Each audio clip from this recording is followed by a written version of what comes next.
welcome back to the Team 12 Seattle Seahawks podcast. I'm your host, Team 12s, and today we're going to be talking about wide receivers, cornerbacks, and offensive linemen in this year's draft.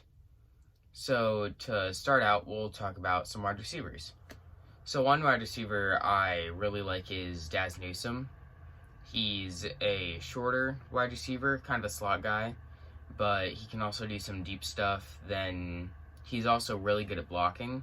From what I saw, maybe other people have a different opinion, but he's small, but he plays big, and I really like that about him. So whenever he's like maybe lined up next to Lockett, it's not like, oh, just put a slot corner on Lockett, he'll be the slot. No, you can send Lockett on a streak route or a go route, and then put Daz Newsom on just have him take 3 steps forward and then turn left and go. Then you have an outside corner on him, and it's really messed up, and then we end up getting a deep ball Lockett touchdown, or we end up getting 8 yards for a first down. And then another guy I want to talk about is Tamorrion Terry.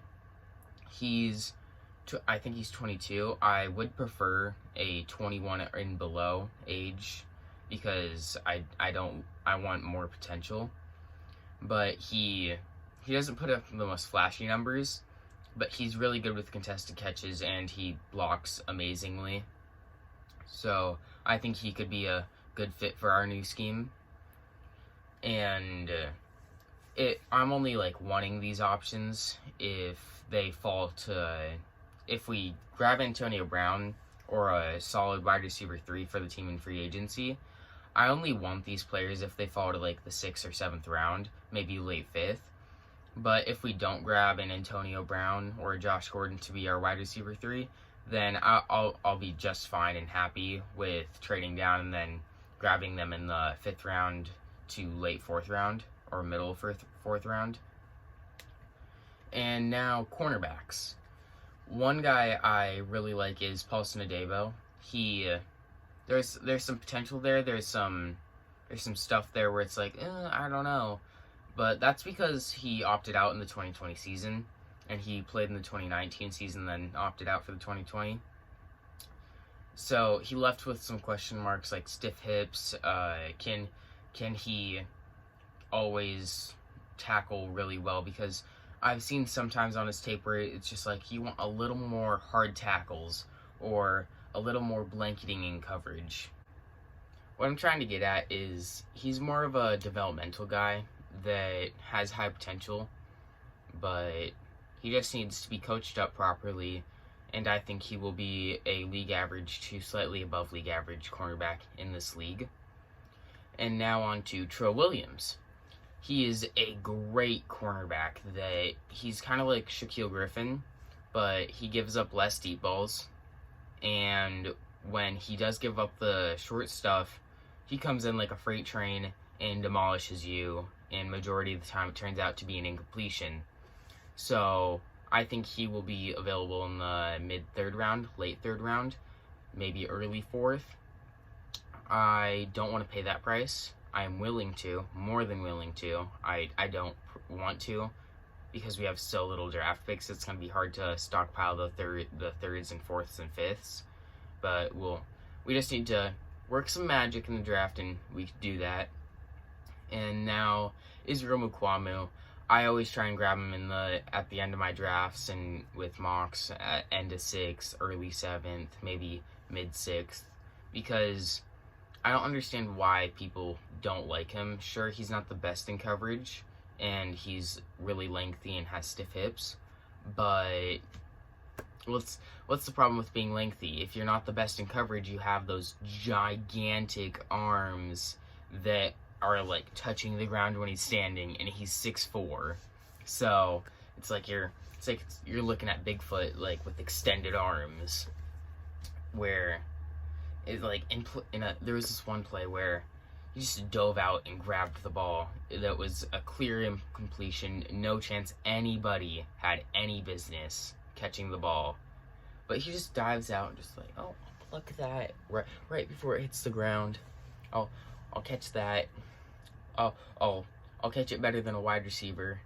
it was more impressive in my opinion than the Odell like catch where he's like falling back and he catches the ball. So I think Kwamu is an insane corner that has amazing potential in this league, and I don't understand why he's not rising up draft boards insanely fast. He's my favorite player in the draft. I think I see him as a second round talent. So it just blows my mind that he's not valued in the same way that I value him by NFL teams and stuff like that. But I'm not an NFL GM or scouter, so what do I know? And now into offensive linemen. We're going to be talking some centers, some offensive guards, and stuff like that.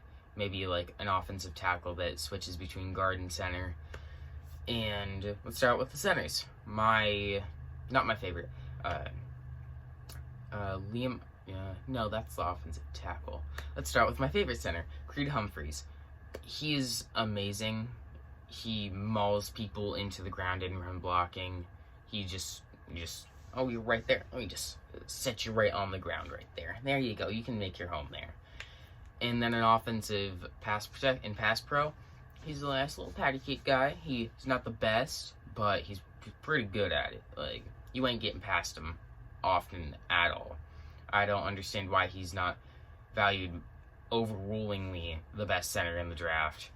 He's majority valued as second best, but he's rising up draft boards. I see that. Good for him, not good for the Seahawks. I really want him to slide down.